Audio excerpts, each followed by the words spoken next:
12월은 성탄 예배와 성구영신 예배가 함께 있는 달입니다.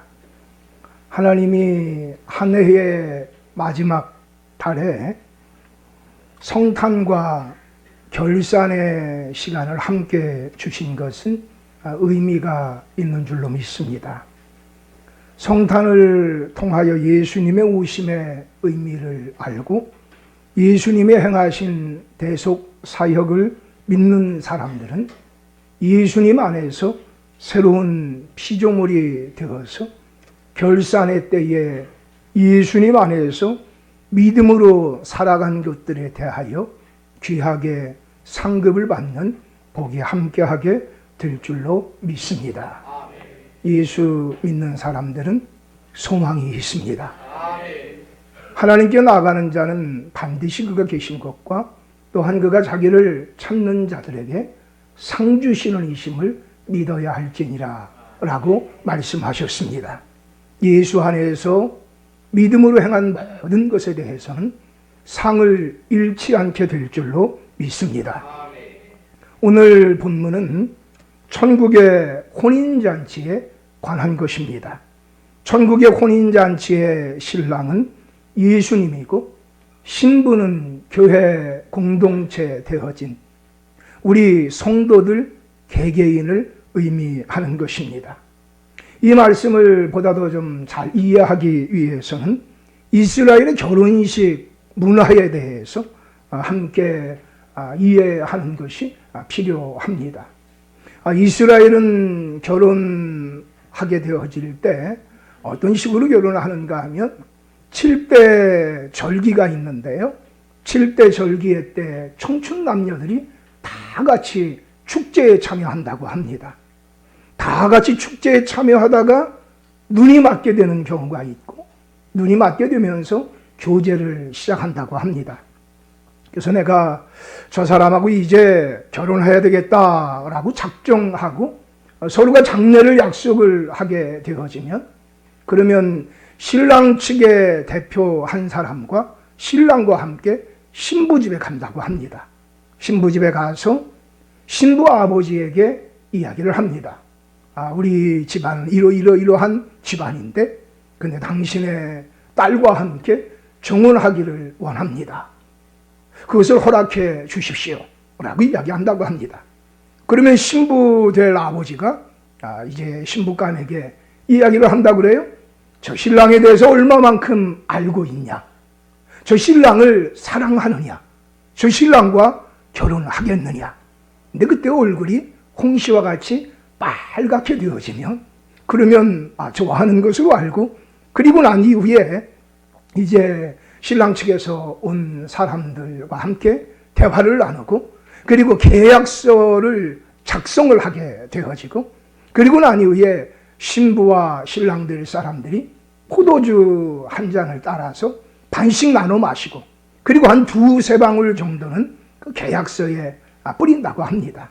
그 계약서에 뿌린다라고 하는 것은 우리는 피로 맹세되어진 사이다라고 하는 것을 의미한다고 합니다. 그리고 약간의 금은폐물을 가지고 온 것을 전달을 해주고 그리고 또 그들이 마셨던 잔은 바닥에 놓고 깨 부수어 버린다고 합니다. 그리고 난 이후에 이제 신랑과 신부가 합방하는 것이 아니라 정혼관계가 되었다고 하는 것을 서로가 계약하고 난 이후에 신부는 신부의 집에서 신부 수업을 하고 신랑은 신랑의 집으로 돌아가서 그 신부와 함께 살 집을 1년여 이상 동안 준비를 한다고 합니다. 그 준비를 하고 있다가 나중에 신랑 아버지가 가만히 보니까 이제 살 때가 된 것 같다. 이제 한 여자와 함께 가정을 꾸려도 될 것 같다. 그렇게 되면 그 신랑 아버지가 어느 날 갑자기 그 신랑에게 가서 신부를 데려와라 라고 말씀한다고 합니다. 여러분 예수님께서도 가서 처소를 예비하러 간다라고 말씀하셨습니다. 그리고 때가 되어지면 이제 신부 되어진 성도들 한 사람 한 사람을 때로는 집단적으로 우리 하나님께서 이제 천국에 예비한 것으로 인도해 주실 줄로 믿습니다. 또한 그날과 그 시는 오직 누구만 아시느냐? 하나님 아버지만 아시는 줄로 믿습니다. 자, 이제 신랑과 신랑의 둘러리들이 신부집에 가게 됩니다. 우리나라도 보면 함잡이들이 있죠. 그래서 이제 동네 오기에 가가지고서 함사세요 함사세요라고 외치는 것이 아니라 그곳에 등장해서 있게 되면 이제 신부집에 동네 사람들이 연락을 하고 신부 측에서 신부 둘러리들이 이제 나와가지고서 그들 일행을 맞이한다고 합니다. 자, 그리고 이제 신부를 데리고 신랑 집으로 오게 되는데요. 이제 신랑 집으로 와가지고서 그들이 결혼식을 하고 그리고 합방을 하게 됩니다. 합방을 하기 직전에 신부가 또 신랑에게 이제 내가 어떻게 당신을 섬기겠습니다라고 하는 계약서를 쓴다고 합니다. 그리고 서로가 잠을 자고 난 다음에 그 아침에 신랑이 이 말을 해야 결혼이 성사가 된다고 합니다. 어떤 말인가 하면 내 신부는 정결합니다 라고 이야기를 하면 그리고 또 신랑이 또 계약서를 갖다가 자기도 써서 그것을 함께 하게 되면 결혼식이 성사가 되고 그리고 한 일주일 동안을 이제 잔치를 하는 그런 일이 있는다고 합니다. 여러분, 우리는 예수 그리스도의 신부된 사람들입니다. 같이 함께 따라할 거예요. 나는 그리스도의 신부다. 나는 예수님의 신부다. 아멘. 여러분, 예수님의 신부된 자는 두 가지로 준비를 해야 됩니다. 오늘 준비할 것에 대하여서 이제 오늘 본문에서 말씀하고 있는데요. 우리 19장 1절부터 6절까지 같이 함께 교동하는 시간을 갖겠습니다. 같이 함께 교동합니다. 이후에 내가 들으니 하늘에 허다한 무리에 큰 음성 같은 것이 있어 이르되 할렐루야 구원과 영광과 능력이 우리 하나님께 있도다. 그의 심판은 참되고 의로운지라 은행으로 땅을 더럽게 한 큰 음녀를 심판하사 자기 종들의 피를 그 음녀의 손에 갚으셨도다 하고 두 번째로 할렐루야 하니 그 연기가 세세토록 올라가더라. 또 24장로와 내 생물이 엎드려 보좌에 앉으신 하나님께 경배하여 이르되 아멘 할렐루야 하니 보좌에서 음성이 나서 이르시되 하나님의 종들 곧 그를 경외하는 너희들아 작은 자나 큰 자나 다 우리 하나님께 찬송하라 하더라. 또 내가 들으니 허다한 무리의 음성과도 같고 많은 물소리와도 같고 큰 우레소리와도 같은 소리로 이르되 할렐루야 주 우리 하나님 곧 전능하시니가 통치하시도다. 아멘. 여러분, 신부가 준비할 것 첫 번째가 바로 뭐냐? 할렐루야를 준비하라고 하는 것입니다. 할렐루야라고 하는 그 의미는요, 찬양, 경배, 자랑, 기쁨이라고 하는 의미를 가지고 있습니다. 우르라고 하는 것은 영어로 보면 you라고 하는 것입니다. 너라고 하는 것입니다. 그리고 야라고 하는 것은 하나님을 의미합니다. 너는 하나님을 찬양해라. 너는 하나님을 자랑해라. 너는 하나님을 기뻐해라. 너는 하나님을 예배하라. 이것으로 신부는 준비해야 한다고 하는 것입니다. 여러분, 예수 믿고 이 땅을 살아갈 때 여러 가지 일들을 경험할 때가 있습니다. 그러나 그때마다 예수 그리스도의 신부된 사람들은 언제나 준비해야 될 게 무엇이냐? 할렐루야라고 하는 것입니다. 너는 하나님을 찬양해라. 너는 하나님을 기뻐해라. 너는 하나님을 예배해라. 너는 하나님께 영광을 돌려라. 그래서 이 할렐루야는 하나님에게만 사용될 수 있는 용어입니다. 자, 오늘 1절부터 6절까지 해서 4번 할렐루야를 외치고 있는 성도들의 모습을 보게 됩니다. 첫 번째, 하나님을 향하여 할렐루야 할 때는 그 하나님을 향하여 무엇이라고 고백하는가 하면 하나님은 구원과 영광과 능력을 가지고 계신 분이십니다. 하나님이 바로 구원자가 되신다라고 하는 것입니다. 여러분, 18장에 보게 되어지면 바벨론이라고 하는 나라의 멸망에 대해서 이야기하고 있습니다. 바벨론이라고 하는 나라는 당시 이 성경이 기록될 때에는 실존했던 나라가 아닙니다. 이미 500여 년 전에 이미 멸망했던 나라입니다. 그런데 바벨론과 같은 속성을 가지고 있는 나라가 있습니다. 그 나라가 바로 누군가 하면 로마라고 하는 나라입니다. 이 로마라고 하는 나라가 어떠한 일을 하는가 하면 그들의 강력한 힘을 가지고 황제를 신과 같이 숭배하는 일을 합니다. 그리고 또한 그들의 강력한 힘을 가지고 식민지 지배층에 있는 사람들을 군림하고 그들을 힘들고 어렵게 하는 일을 합니다. 그리고 사치하고 쾌락하고 교만한 일들을 일삼고 있습니다. 또한 교회 공동체가 예수 그리스도가 우리의 주가 되신다, 우리의 하나님이 되신다, 우리의 왕이 되신다 라고 고백하니까 그 교회 공동체를 잔인하게 짓밟았습니다. 근데 바벨론이 멸망하는 것 같이 누가 멸망한다고 이야기하느냐? 로마가 멸망한다고 하는 것입니다. 당시에 환란의 거센 비바람 가운데 있는 교회 공동체, 어떻게 보면 풍전등화와 같은 교회 공동체, 그 교회 공동체를 바라보면서 사도 요한이 그 교회 공동체를 바라보며 얼마나 애타가 기도했겠습니까? 근데 하나님이 그의 영안을 열어주셨어요. 그리고 하늘의 영광을 보게 하면서 저 바벨론과 같은 로마 결국에 멸망할 것이다. 내가 그 가운데 이 교회 공동체를 구원할 것이다. 그리고 최후의 승리는 너희에게 있을 것이다. 내가 너희를 하늘의 천국의 혼인잔치의 신부로서 내가 너희를 부를 것이다. 그러니 이 땅을 살아갈 때 여러 가지 팍팍한 현실 속에서 때로는 힘들고 가슴 아픈 답답함, 여러 가지 모순과 불합리 속에서 살아갈 때 내가 구원자 된다고 하는 걸 기억하며 할렐루야를 외쳐라. 할렐루야를 외쳐라. 여러분, 그리스도의 신부로 아멘 이래도 좀 준비하시길 바랍니다. 할렐루야를 외쳐라. 아멘. 여러분, 하나님을 향하여 할렐루야를 준비하라는 거예요. 내가 생각할 땐 도저히 구원의 역사가 없을 것 같은데 하나님 그분에게는 능력이 있다. 하나님 그분에게는 영광이 있다. 그분께서 우리에게 구원의 역사를 이루실 것이다. 할렐루야. 이걸 믿는 사람은요, 할렐루야를 준비한다는 거예요. 할렐루야. 조그만 어려운 일 만나면 불평하고 원망하고 막 그냥, 그게 아니라 그 순간에도 할렐루야를 당당하게 외치는 자들이 그리스도의 신부된 자들이라는 거예요. 그리고 그 하나님 앞에서 할렐루야를 외치는 사람들은 어떤 사람이냐? 하나님의 심판을 믿는 자들이라는 거예요. 2절에 보면 하나님의 심판에 대해서 이야기해요. 하나님은 심판하신데 공정하고 공의로운 심판을 하시는 줄로 믿습니다. 할렐루야. 그래서 하나님이 나의 구원자 되신다, 하나님이 나의 심판자가 되신다, 이것을 믿는 사람들은 할렐루야를 외치게 되어지고요. 그리고 또한 보게 되어지니까 오늘 본문에 아멘 할렐루야 하면서 하나님 앞에 영광을 돌려요. 아멘이라고 하는 것은요, 하나님이 말씀하신 것 그대로 되는 줄로 믿습니다. 하나님의 말씀은 진리입니다. 하나님의 말씀은 성취가 됩니다. 도저히 이루어질 것 같이 안 보이는 그 상황 속에서도 하나님이 하시면 됩니다.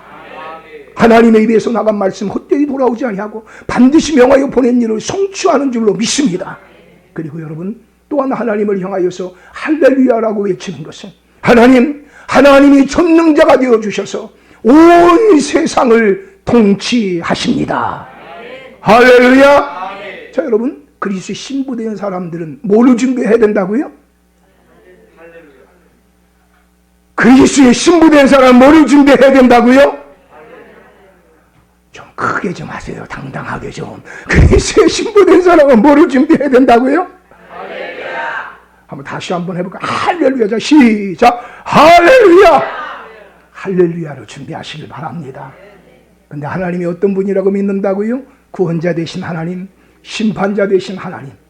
그 하나님께서 구원하시고 심판하시고 그 하나님께서 온 세상을 전능자가 되어주셔서 통치하시고 그 하나님이 의로운 재판장이 되셔서 모든 재판을 공정하고 의롭게 하시는 분 되시는 줄로 믿습니다.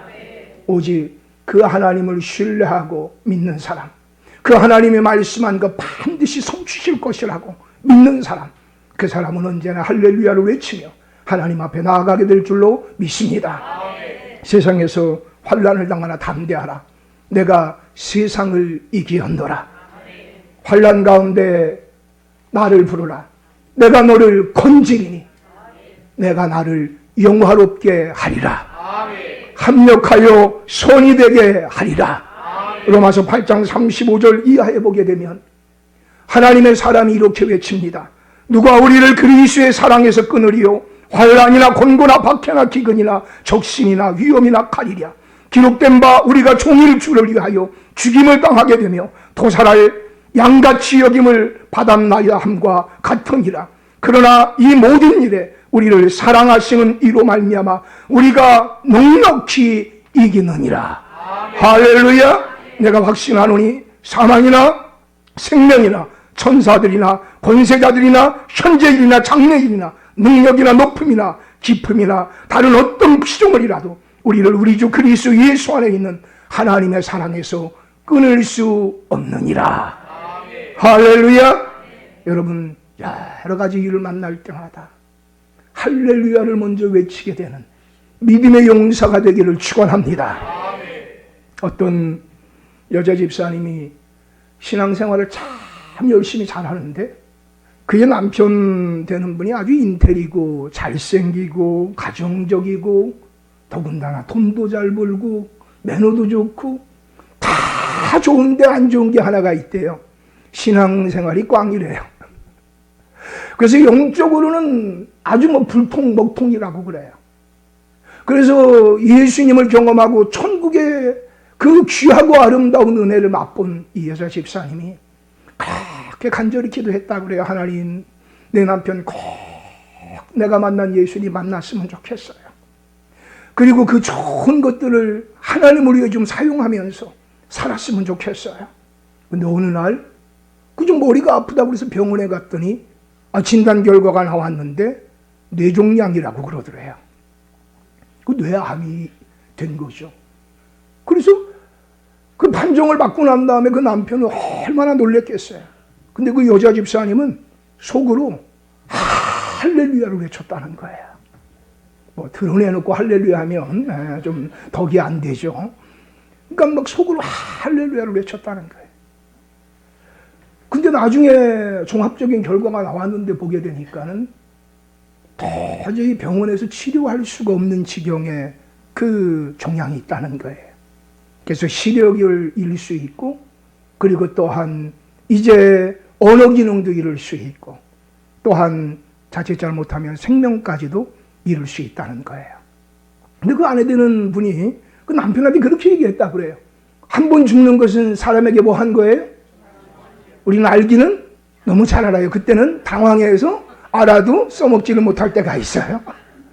근데 이분은 여러 가지 일을 만날 때마다 하나님 구원자가 된다, 하나님 심판자가 되신다, 그 하나님께서 반드시 이 모든 것들을 통치하고 다스리고 계신다, 하나님이 구원의 역사를 이루신 건 반드시 완성할 것이다, 이것을 믿는 믿음이 있었기 때문에 그 남편에게 당당하게 그렇게 얘기했다고 그래요. 한 번 죽는 건 사람에게 정한 것이지만 그 위에는 심판이 있는데 당신은 나에게 있어서 너무 소중하고 너무 고마우고 너무 괜찮은 남편인데 하나님 앞에 심판대 앞에 설 때는 당신은 무언가 할 말이 없지 않겠느냐고. 하나님이 세상을 창조하셨는데, 하나님이 그 아들까지 보내주셔서 우리를 구원해 주셨는데, 하나님과 상관없이 하나님을 위하여 살아간 것 아무것도 없이 그렇게 하나님 앞에 설 때 얼마나 안타깝겠느냐고. 지금이라도 늦지 않았으니까 얼마 남지 않은 시간이라도 하나님이 기뻐하는 일을 좀 하자고. 그리고 난 다음에 열심히 부부가 하나가 돼가지고 막 신앙생활을 열심히 했다고 그래요. 그때 하나님이요 은혜를 베풀어 주셔서 하나님의 살아계심을 믿을 수 있는 놀라운 역사를 경험하게 해주시고, 그리고 하나님이 병을 치료해 주시는 역사가 나타났다고 합니다. 사랑하는 여러분, 하나님 그분은 분명히 살아계신 분 되는 줄로 믿습니다. 안광복 씨가 조술한 철학자의 설득법이라고 하는 책이 있습니다. 그 책의 내용에 보게 되면 다음과 같은 글이 있습니다. 조선의 선비들은 거미를 아주 싫어한다. 거미는 자기 뱃속에 알을 낳는데 깨어난 새끼들은 어미를 파먹고 자라다가 세상으로 나온다. 효가 으뜸 덕목이었던 선비들에게 어미를 잡아먹는 거미의 습성은 여간 끔찍한 것이 아니었다. 그래서 보는 족족 거미줄을 거두어냈다고 한다. 사마귀의 암컷은 짝짓기가 끝나고 나면 지아비를 씹어먹는다고 한다. 이런 모습을 보고 욕해봤자 아무 소용이 없다. 거미도 사마귀도 돼지도 타고난 본성에 따라 살아갈 뿐이다. 자연을 도덕의 잣대로 보는 순간 인간은 애꿎은 생명들만 위기로 몰아넣는다. 자기 눈으로 볼 땐 부당해 보이지만 다른 사람의 눈으로 볼 땐 수긍이 가는 것이 있습니다. 하나님의 눈으로 바라보면 아무 문제가 없는 경우도 있습니다. 남들도 나처럼 움직이리라고 생각하는 것은 인간의 착각입니다. 더 큰 착각은 남들도 나처럼 생각하고 반드시 움직여야 된다라고 그렇게 생각하는 것은 더 큰 착각입니다. 이런 착각을 아집이라고 합니다. 신앙생활은 내 눈을 버리고 다른 사람의 눈을 버리고 하나님의 눈을 가지는 과정입니다. 눈이 밝을 때 온몸이 밝아지고 눈이 나쁠 때 온몸이 어두워집니다. 하나님의 시선으로 만물을 보고 사건을 볼 때 그 마음에 자유함과 여유로움이 함께하게 될 줄로 믿습니다.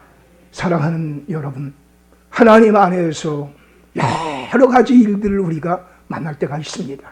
내가 환영하는 문제, 환영하지 않는 문제, 준비했던 문제, 준비하지 못했던 문제, 당황할 수밖에 없고 참으로 공고할 수밖에 없는 그런 문제들을 우리가 만날 수 있습니다.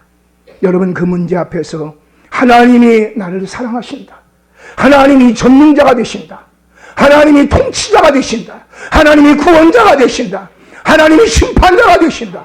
하나님이 한번 시작하신 일, 그 구원의 역사는 반드시 하나님의 열심과 신실함으로 성취하신다. 그 믿음을 가지게 되어질 때 할렐루야라고 외치면서 우리가 나아가게 될 줄로 믿습니다. 여러 가지 사건과 사고 속에서 예전에 개그맨이 그랬죠. 당황하지 않고 할렐루야를 외치게 되기를 축복합니다. 옆 사람에게 인사합시다. 할렐루야를 외칩시다. 할렐루야를 외칩시다. 아멘. 그리고 따라합시다. 하나님은 구원자, 심판자, 전능자, 통치하시는 분, 나를 사랑하시는 분, 신실하신 분이 되십니다. 할렐루야. 그 하나님이 우리의 아버지가 되십니다. 그래서 그 하나님을 알아가면 알아갈수록 평안이 있게 될 줄로 믿습니다. 19장 1절 한번 좀 읽어보세요. 시작. 자, 어떻다고요? 하늘의 허다한 무리의 큰 음성. 할렐루야. 하늘의 허다한 무리, 그 무리들이 하나님을 향하여 할렐루야라고 외치는 거예요. 자, 그리고 또 4절 말씀 한번 좀 읽어줘 보세요. 시작. 자, 여기에서 24장로를 의미하는 거는요, 구약의 성도들과 신약의 모든 성도들을 합친 것을 이야기할 때 그렇게 이야기해요. 그리고 또 여기에 보게 되니까 내 생물을 이야기하는 것은 천하에 있는 모든 만물들을 의미해요. 구약의 성도, 신약의 성도, 천하에 있는 모든 만물들이 하나님을 향하여 뭐라고 외친다는 거예요? 할렐루야. 할렐루야. 자, 그리고 또 여기 한번 좀 같이 보셨으면 좋겠어요. 자, 6절 말씀 한번 읽어줘 보세요. 시작. 그 소리가 바로 허다한 물의 음성과도 같고, 그리고 또 어떻다는 거예요? 많은 물소리와도 같고. 아, 여러분, 제가 그 나이아가라 폭포 있잖아요. 나이아가라 폭포 가가지고서 그 바로 밑에까지 막 가가지고서 그 폭포 소리를 들어봤어요. 이야, 장관이더라고요. 대단하더라고요. 그래서 뭐 미국에서 보는 게 틀리고 뭐 캐나다에서 보는 게 틀리고 양쪽 다 가서 이렇게 봤는데, 그 이야기를 갖다가 우리 그 고현복 선교사님한테 이야기를 했어요. 나이아가라 폭포가 대단하다 그랬더니 그거는 아무것도 아닙니다.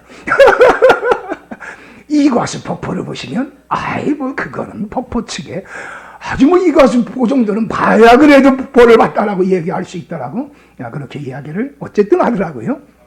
아멘. 그 집 아들내미가 저기 앉아 있어서 마치 그거를 증명을 하고 있어요. 언제 좀 볼 수 있었으면 우리 같이 갔으면 좋겠어요. 아멘. 저는요 막 이렇게 뭐 이 가을 단풍 보고 뭐 아우 울긋불긋해 막 아우 뭐 이곤장 그리고 아이고 좋아 아이고 좋아. 난 하나도 안 좋아. 그 자연, 하나님은 자연 보고 좋다고 한 것보다도 사람을 보고서 뭐라고 얘기하셨어요? 힘이 좋아. 난 사람 보는 게 힘이 좋아. 특별히 교회 새로 오는 분은 보는 게 힘이 좋아. 예배 드리는 분 보는 게 힘이 좋고요. 할렐루야. 여러분 보세요. 막 폭포 소리 막 꽝꽝꽝꽝꽝 막 떨어지는데요. 저는 막 그런 게 너무 좋아요. 막 힘 있게 막 떨어지는 거. 그건 너무 좋은데. 근데 여러분 보세요. 지금 우리가 10,000명 찬양하는 거 이것만 봐도 좀 어때요? 어제 우리가 리허설 예배 드릴 때 그때 이걸 갖다가 틀어줬더니 김정채 집사님이 참석했는데 갑자기 막 이분이 은혜를 받아갖고 막 울먹울먹 하는 거예요. 여러분 가운데 근데 그런 분이 없어. 그냥 저거 보고 난 다음에 우리 교회는 언제 저런 교회가 되나? 아이고 부럽다. 그러는 분만 계신 것 같아 그냥. 근데 막 그분은 막 그렇게 은혜를 막 받으시는 거예요. 그러면서 막 울먹울먹 거리는데 참 그 여자는 좀 거시기하더라고.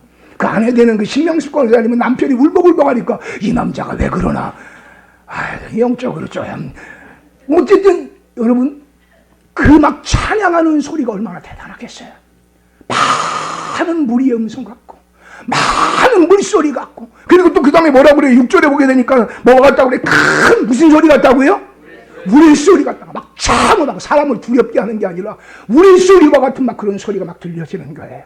여러분 지금 사도 요한은 고난 가운데 있을 때 교회 공동체가 큰 환난 가운데 있을 때 앞이 보여지지 않는 것 같을 때 교회 공동체가 무참하게 짓밟힐 때 유린당할 때 그때 유배가 가지고서 하나님의 하늘의 영광을 보여주시니까 마음에 소망이 넘치는 거예요.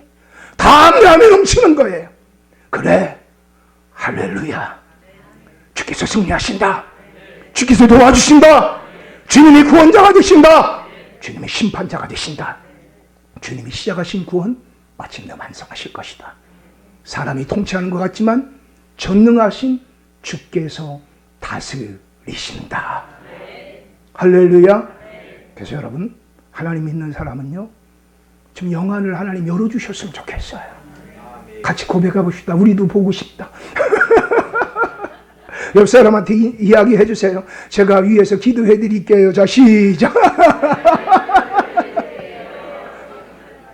서로가 좀 그걸 좀 봤으면 좋겠어요. 막 그러면 얼마나 좋겠어요. 그렇죠? 여러분 하나님 사모하는 자에게 그 은혜를 주실 줄로 믿습니다. 만일 여러분들이 막 기도해도 안 보이거든. 그때 꼭 깨달으세요. 내가 하나님이 나에게 누군가가 봤던 그거를 이제는 눈 뜨고 보라고 성경을 주셨구나. 그리고 성경 읽으시면 돼요. 그거는 싫죠? 그냥 눈 감고 그냥 한꺼번에 주셨으면 좋겠죠. 성경 읽는 게 빨라요. 여러분 하나님 앞에서 할렐루야를 준비하세요. 여러 가지 일을 만날 때마다 믿음으로 할렐루야 합시다. 다음 두 번째 준비해야 될 게 있어요. 우리 7절 8절 말씀 우리 좀 다 같이 보시겠는데요. 제가 7절 읽고 8절 여러분들이 읽으시겠어요? 우리가 즐거워하고 크게 기뻐하며 그에게 영광을 돌리세. 어린 양의 혼인기약이 이르렀고 그의 아내가 자신을 준비하였으므로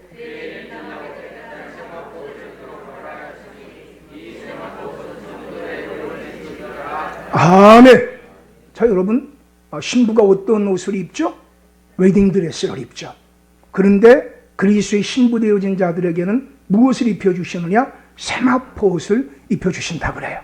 근데 이 세마포 옷, 이 8절에 보게 되면 성도들의 옳은 행실이라고 그래요. 그러면 여러분 행위로 말미암아 세마포 옷을 입는다는 말일까요?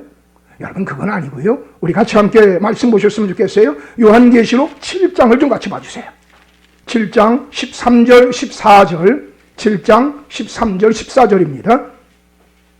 제가 13절 읽겠습니다. 장로 중 하나가 응답하며 나에게 이르되 이 흰옷 입은 자들이 누구며 또 어디서 왔느냐? 내가 말하기를 내 주여 당신이 하시나이다 하니 그가 나에게 이르되 이는 큰 환난에서 나오는 자들인데 어린 양의 피에 그 옷을 씻어 쉬게 하였느니라. 아멘. 누구의 피에 그 옷을 씻었다고요? 어린 양의 피에.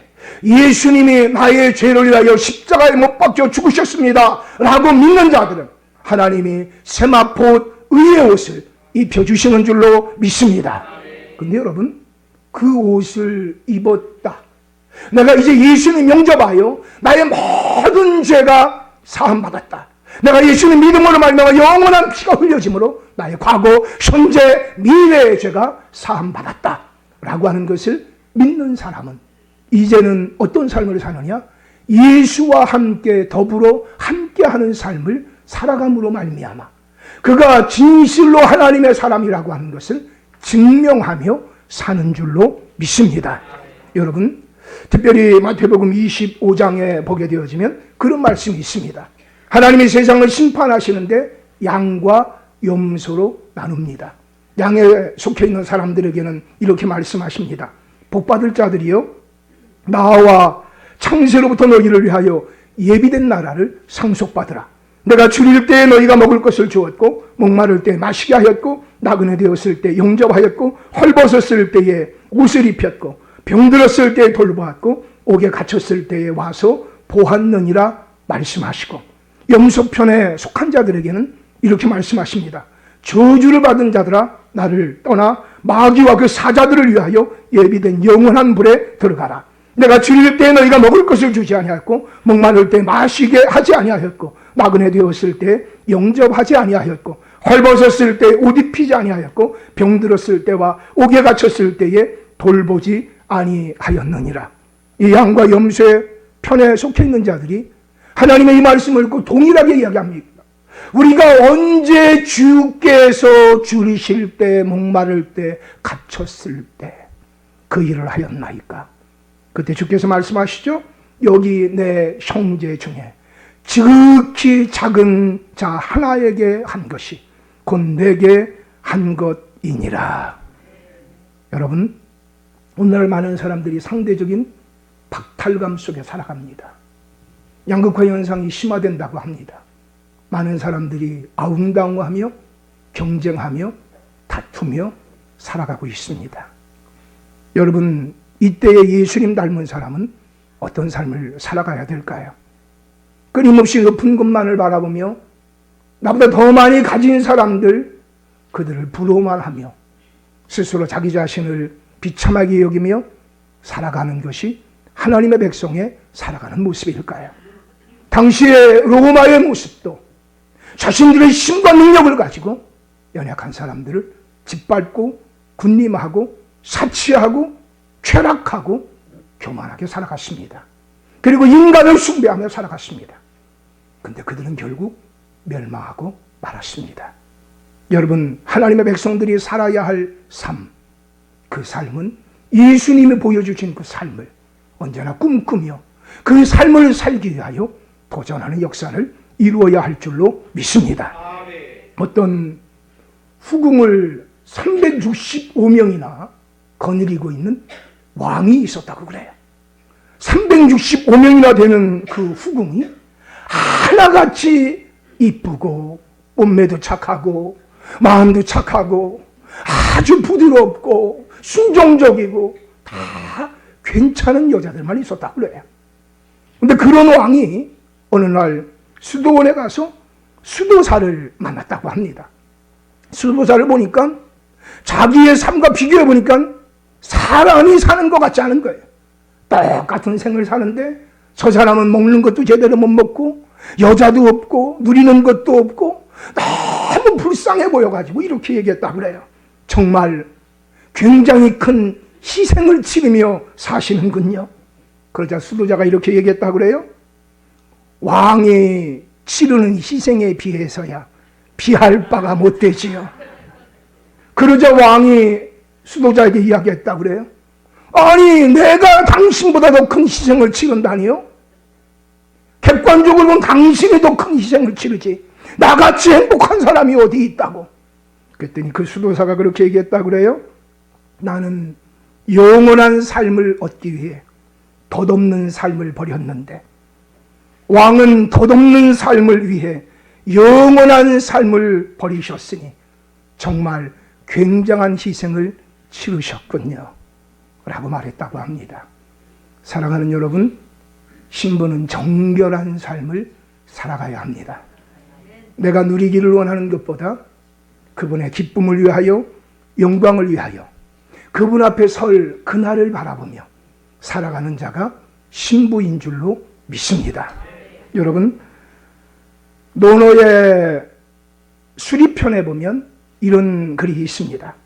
나는 맨손으로 범을 잡으려 하고 맨발로 황하를 건너려다가 죽어도 후회함이 없다는 자와는 함께하지 않을 것이다.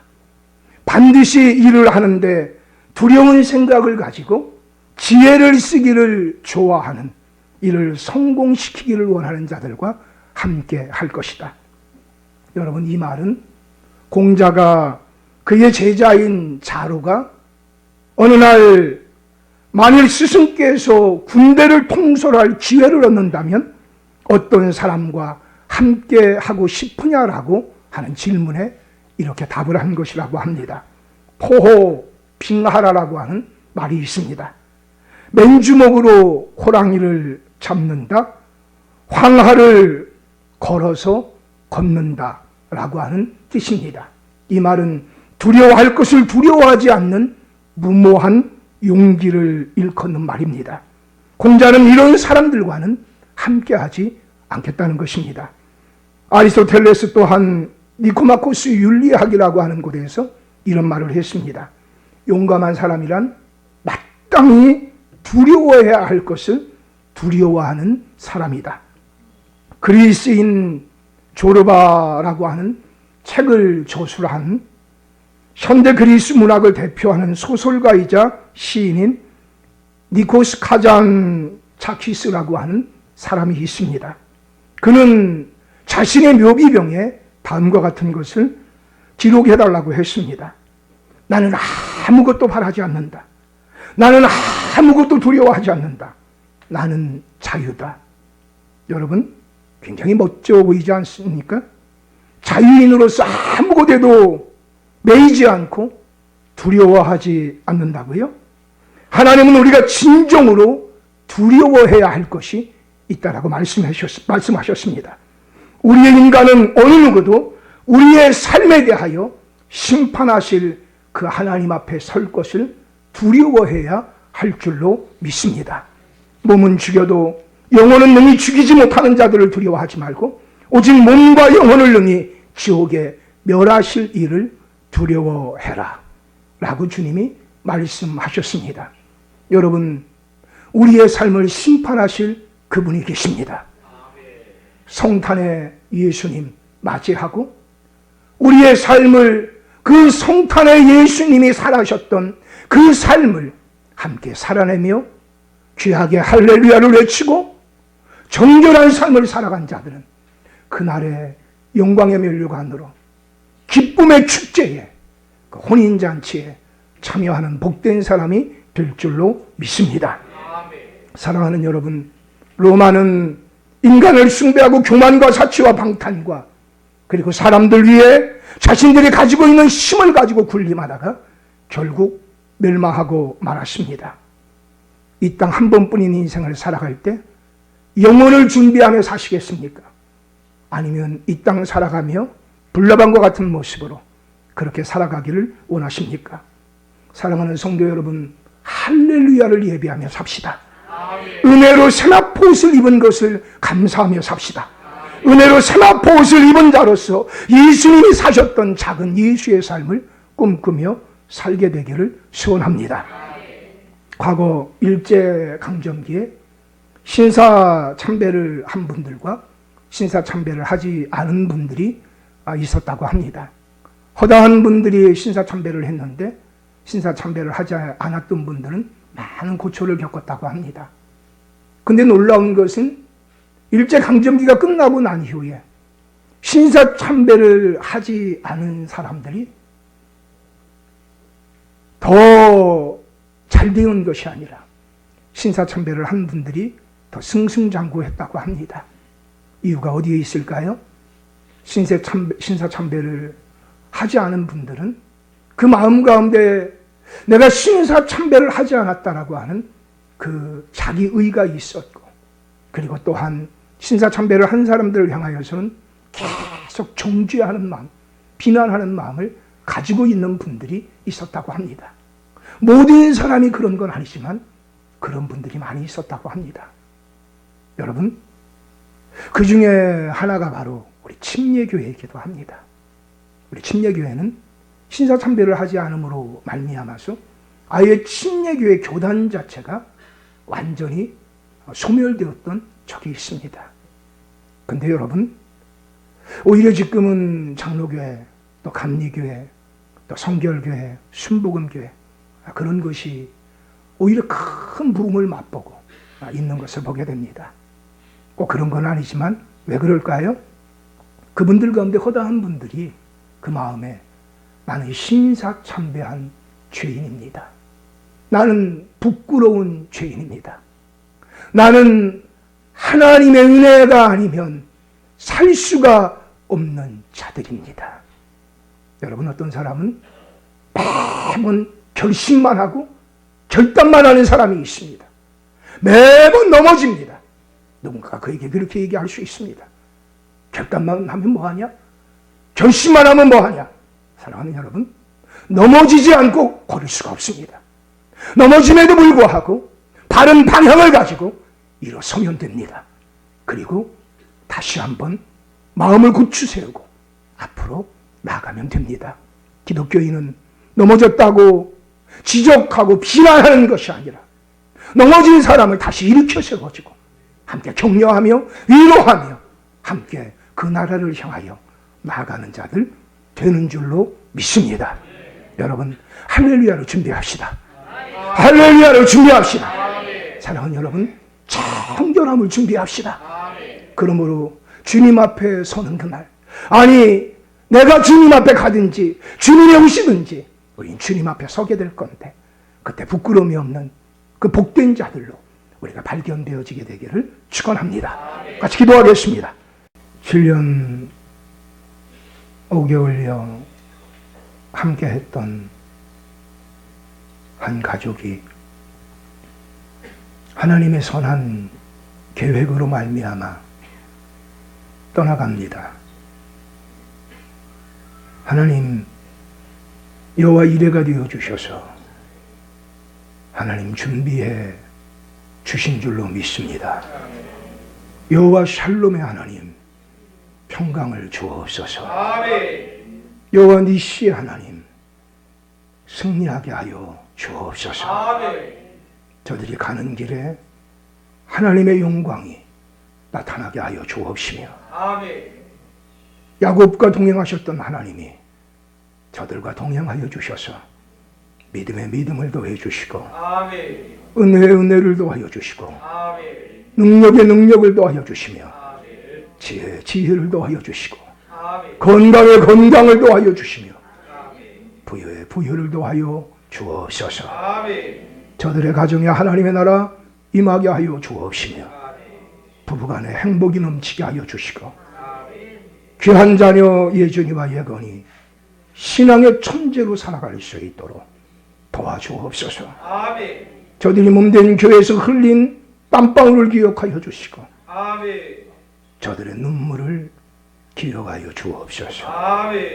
하나님, 반드시 갚아주셔서 우리가 함께 좋은 소식을 듣게 하여 주시고, 또 하나님 뜻 안에서 다시 만날 수 있는 복을 더하여 주옵소서. 우리 교회 공동체가 함께 더불어 더 사랑하게 하시고 축복하게 해 주옵소서. 아버지 하나님, 우리 사랑하는 교우들이 삶에 여러 가지 일을 만날 때 내가 원하는 것을 만났든 원하지 않는 것을 만났든 할렐루야 하나님을 찬양하며 하나님은 구원자가 되십니다. 하나님은 심판자가 되십니다. 하나님은 한번 말씀하신 것을 반드시 신실하게 이루시는 믿어오신 분이 되십니다. 하나님은 전능하신 통치자가 되십니다. 이 믿음으로 언제나 할렐루야를 외치며 하나님을 찬양하며 하나님께 영광 돌리며 하나님을 기뻐하며 우리가 달려갈 수 있도록 도와 주옵소서. 아버지 하나님, 성령의 충만함을 물붓듯 부어주시옵기를 간절히 원합니다. 하늘의 영광이 열려질 수 있도록 도와 주시옵소서. 그러므로 사도 요한이 봤던 그 천국의 잔치를 우리도 또한 보게 하여 주시옵소서. 꿈꾸게 하여 주시고 하나님, 거룩한 세마포를 은혜로 입은 자들로 감사하며 정결한 삶을, 작은 예수의 삶을 살아내게 하여 주시옵소서. 오늘 예배를 위하여 수고한 모든 분들을 기억하여 주시고 축복하여 주시옵시며 이 연말을 거룩하게 하여 주시고 성령으로 충만하게 하여 주셔서 2016년 우리를 향한 하나님의 계획이 무엇인지 바르고 명확하게 보게 하시며 그것을 향하여 달려갈 수 있도록 도와 주시옵소서. 오늘 몸된 교회에 달려나오고 싶지만 이 모양 저 모양의 이유 때문에 달려나오지 못한 우리의 교우들을 기억하여 주셔서 무너진 것이 있다면 다시 세워 주시옵시며 막힌 것이 있다면 다시 열어주시옵기를 간절히 원합니다. 하나님, 몸된 교회를 통하여 사랑하는 교우들을 통하여 영광받아 주시옵소서. 이제는 우리 주 예수 그리스도의 은혜와 아버지 하나님의 극진하신 사랑하심과 성령의 내지그 통일로 충만하시니 오늘 살아계신 하나님 앞에 예배드린 귀한 교우들과 산지사방에 흩어져 있는 우리의 귀한 교우들이 또한 이제 새로운 것을 향하여 나아가는 우리의 귀한 김한수 집사님, 김정 집사님 가족이 주께서 지금부터 영원토록 함께 계시옵기를 간절히 축원하옵나이다. 아멘.